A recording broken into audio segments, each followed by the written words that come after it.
ख्रिस्त में प्रिय भाइयों और बहनों, आज मैं यीशु का जन्म पर्व के बारे में कुछ बताने जा रहा हूँ। हम लोग सबसे पहले लूकास रचित सुसमाचार से हम लोग एक पाठ पढ़ेंगे, सुसमाचार का एक अंश पढ़ेंगे जो ईसा का जन्म के बारे में है। 2 अध्याय वचन संख्या 1 से 7 तक है। प्रभु ईसा का जन्म। उन दिनों कैसर अगस्तस ने समस्त जगत की जनगणना की राजाज्ञा निकाली। यह पहली जनगणना थी और उस समय क्विरिनियुस सीरिया का राज्यपाल था। सब लोग नाम लिखवाने के लिए अपने अपने नगर जाते थे। यूसुफ दाऊद के घराने और वंश का था, इसलिए वह गलीलिया के नजरेत से यहूदिया में दाऊद के नगर बेतलहम गया, जिससे वह अपनी गर्भवती पत्नी मरियम के साथ नाम लिखवाए।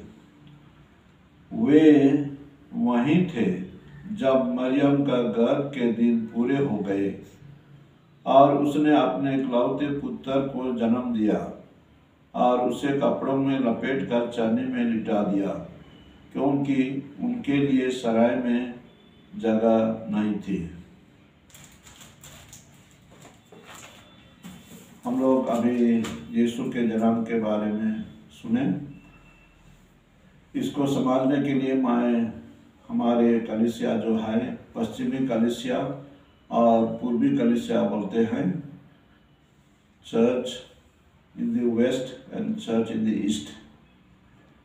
वेस्ट जो है इसका भाषा शुरू से ही लैटिन था और इसका केंद्र रोम था, और पूर्वी कलीसिया इसका मुख्य भाषा लिटर्जी चाहे पूजन पद्धति का भाषा ग्रीक है और इसका केंद्र मुख्य जगह है कॉन्स्टेंटिनोपल। अभी इसको इस्तांबुल बोल के जानते हैं, जो टर्की में है। तो हमारे कलीसिया इतिहास मुताबिक 2 भाग हो गया है, मुख्य 2 भाग, और इसीलिए हम लोग पूर्वी में 25 दिसंबर को जन्म पर्व मनाते हैं। पश्चिमी कलीसिया में 25 दिसंबर को जन्म पर्व मनाते हैं और पूर्वी कलीसिया में 6 जनवरी को यानी फीस्ट ऑफ एपिफनी को वे जन्म पर्व का दिन पकड़ते हैं। तो क्यों 25 दिसंबर मनाते हैं?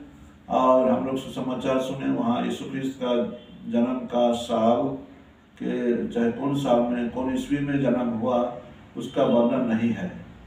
तो कहेंगे ये एक परंपरा आधारित है, ट्रेडिशन के आधारित है। हम लोग इतिहास से जानते हैं 300 शताब्दी के पहले कहेंगे रोम में ख्रिस्तीय धर्म को ग्रहण नहीं किया गया, लेकिन जब राजा कॉन्स्टेंटिन अपने ख्रिस्तीय बने उसके बाद में वे सहयोग किए और उसी के बाद में हम लोग देखते हैं पश्चिमी कलीसिया में जन्म पर्व का मनाने का भी एक परंपरा बन गया। रिकॉर्डेड हिस्ट्री के अनुसार में मैं पढ़ा हूँ 336 ईस्वी में पहले बार वहाँ में क्रिसमस का पर्व मनाने का इतिहास है, और उसी के बाद में हम लोग अभी तक वही 25 दिसंबर को मनाते हैं। लेकिन पूर्वी कलीसिया में ये एपिफानी चाहे फीस्ट ऑफ एपिफानी को मनाते हैं। तो 25 दिसंबर इसलिए मनाते हैं, बहुत लोग इसका व्याख्या देते हैं कि हमारे जो क्रिश्चियनिटी था ये रोम का उस समय का सभ्यता और रिलीजन के आधार से जुड़ा हुआ था। चाहे रोम का रिलीजन और संस्कृति इसको प्रभावित किया। तो उस समय में रोम के लोग 25 दिसंबर को birth of the son god बोल के एक फीस्ट मनाते थे। उसी फीस्ट के दिन में हम लोग यीशु राजा का पाप को भी वो लोग वहीं जोड़ दिए, इसलिए हम लोग 25 दिसंबर को पकड़ते हैं और उसी दिन हम लोग यीशु का जन्म पर्व को मनाते हैं। किंतु हम लोग देखते हैं पूर्वी कलीसिया में थोड़ा अलग है। जिस दिन यीशु ख्रिस्त का दुनिया भर में चाहे विश्व भर में उसका कहेंगे विस्तार हुआ, उसी दिन को वो लोग मानते हैं। पूर्वी कलीसिया में 6 जनवरी फीस्ट ऑफ एपिफानी को जन्म पर्व हिसाब से मानते हैं, कारण कि उसी दिन यीशु ख्रिस्त विश्वव्यापी कलीसिया में वो अपने को प्रकाशित किए। ये हम लोग का दिन का मनाने का दिन का फर्क हम लोग देखते हैं। अभी मैं बताने जा रहा हूँ कि सुसमाचार के आधार में इसको कैसे समझेंगे। लूकस का सुसमाचार में हम लोग सुने यीशु ख्रिस्त का जन्म एक बड़ा घटना के समय में हुआ, जनगणना जो कि पहली बार हुआ रोमन राज्य में। इसलिए इस घटना अर्थात यीशु का जन्म पर्व को व्याख्या दिया जाता है कि जब उस समय में उस अंचल में जो घटना हुआ वो बहुत बड़ी घटना था, उसी घटना के समय में ये हुआ यीशु का जन्म, इसलिए इसको एक महान घटना भी समझा जाता है।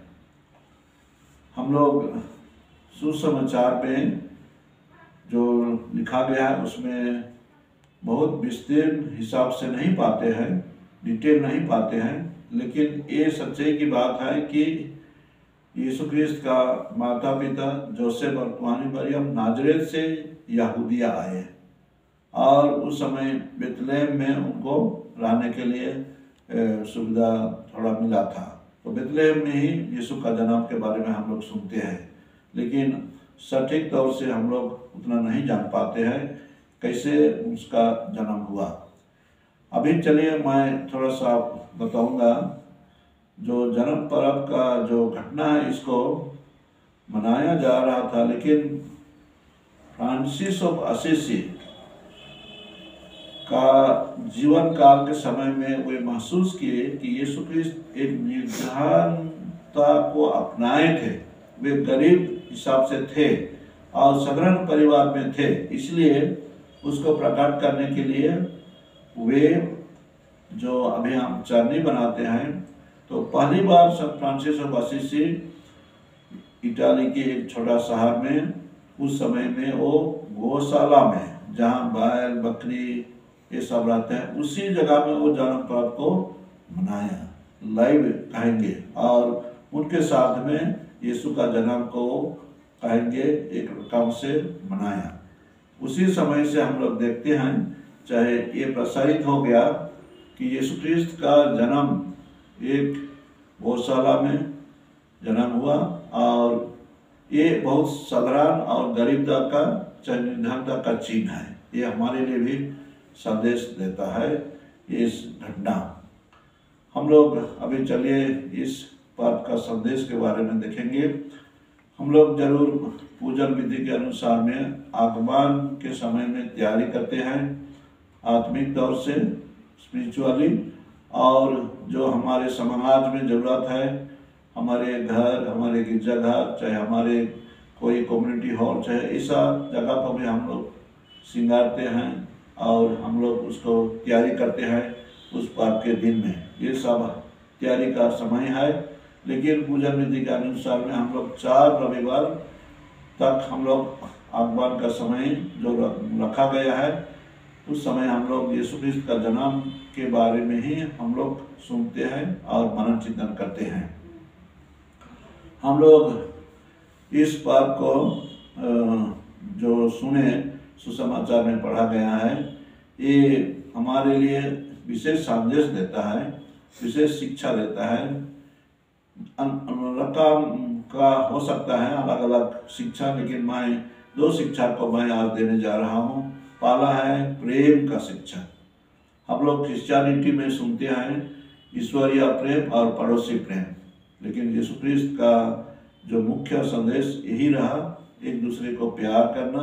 जैसे हम जैसे कि हम एक दूसरे को ग्रहण करते हैं, चाहे जैसे हम अपने को, चाहे अपने परिवारजनों को हम प्यार करते हैं, वैसे दूसरों को भी प्यार करना। ये बहुत बड़ा कहेंगे निर्देश है, चाहे फंडामेंटल्स है, जिससे हम लोग अपने परिवार में, चाहे समाज में हम प्रेम का वातावरण से हम लोग आगे बढ़ेंगे। इसलिए कहेंगे अंग्रेजी में भी इसी वचन को अलग तरीका से कहा गया है, दूसरों को वैसे व्यवहार करो जैसे तुम दूसरों से व्यवहार चाहते हो। और इसी से ही हम लोग का ईश्वरीय प्रेम और पड़ोसी प्रेम आधारित है। तो यीशु ख्रिस्त का जन्म हम लोग को संदेश देता है, शिक्षा देता है कि हम दूसरों को प्यार करें, दूसरों को ग्रहण करें, दूसरों को खातिर करें, दूसरों के लिए भी चिंता करें। इसलिए ये कठिन है, जरूर सहज नहीं है, फिर भी उनका संदेश, उनका शिक्षा यही है, हम लोगों के लिए, चाहे मनुष्य समाज के लिए जीने के लिए, सही तरीका से रहने के लिए हम लोगों को प्रेम चाहिए, प्यार चाहिए। उसका अभाव से हम इधर उधर हो जाते हैं, सही तरीके से जी नहीं पाते हैं, हमारे मन में हताश निराश हो जाता है। इसलिए सबसे पहले पारिवारिक आधार में प्रेम हम लोग का होना चाहिए, एक दूसरे के लिए कंसर्न, चाहे एक दूसरे को खातिर करना। लेकिन इसको हम लोग एक्सटेंड कर सकते हैं हमारे देश में कि विश्व में भी ऐसे ही प्रेम फैलते जाना चाहिए। लेकिन बहुत हम लोग देखते हैं एक देश दूसरे देश के साथ में हम लोग का टेंशन रहता है, लड़ाई होता है और हम लोग शांति में जी नहीं सकते हैं, अर्थात प्रेम का अभाव से ऐसे होता है।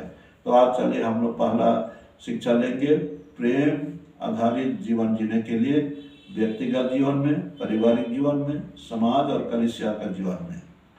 दूसरा शिक्षा मैं दूंगा क्षमा देने के बारे में। यीशु ख्रिस्त हम लोगों को शिक्षा दिया है क्षमा देने के लिए, और ये क्षमा और प्रेम जुड़ा हुआ है। यदि हम किसी को क्षमा नहीं देंगे तो हम लोग उसको प्यार नहीं कर सकते हैं। और लूकस का सुसमाचार 10 अध्याय में गुड समारितान का दृष्टांत में ये बहुत सुंदर ढंग से इसको इलस्ट्रेट किया गया है, अर्थात बताया गया है कि हमारे पड़ोसी कौन है।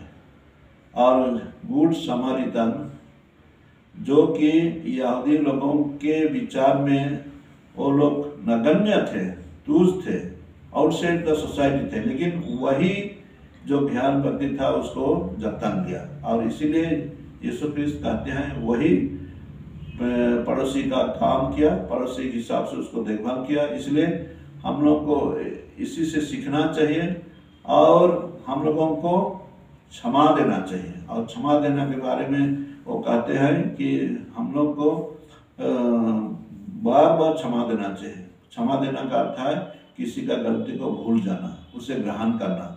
और हम लोग सुसमाचार में पढ़ते हैं कितना बार हम लोग को क्षमा करना चाहिए। जब संत पेतरुस पूछते हैं, यीशु ख्रिस्त कहते हैं 70 गुना 7 बार तक, मतलब बार बार, बहुत बार। इसलिए आज मैं इसी को जोड़ देता हूँ, प्रेम और क्षमा हमारे ख्रिस्तीय जीवन में, चाहे साधारण मानविक जीवन में हम लोग को जरूरी है। और यीशु ख्रिस्त का संदेश, यीशु ख्रिस्त का पाप का संदेश यही होना चाहिए हमारे समाज में, प्रेम और क्षमा को बढ़ावा देना चाहिए। तो चलिए आज हम लोग जब यीशु ख्रिस्त का जन्म पर्व मना रहे हैं, प्रभु का वचन आधारित हम लोग मनन चिंतन करेंगे।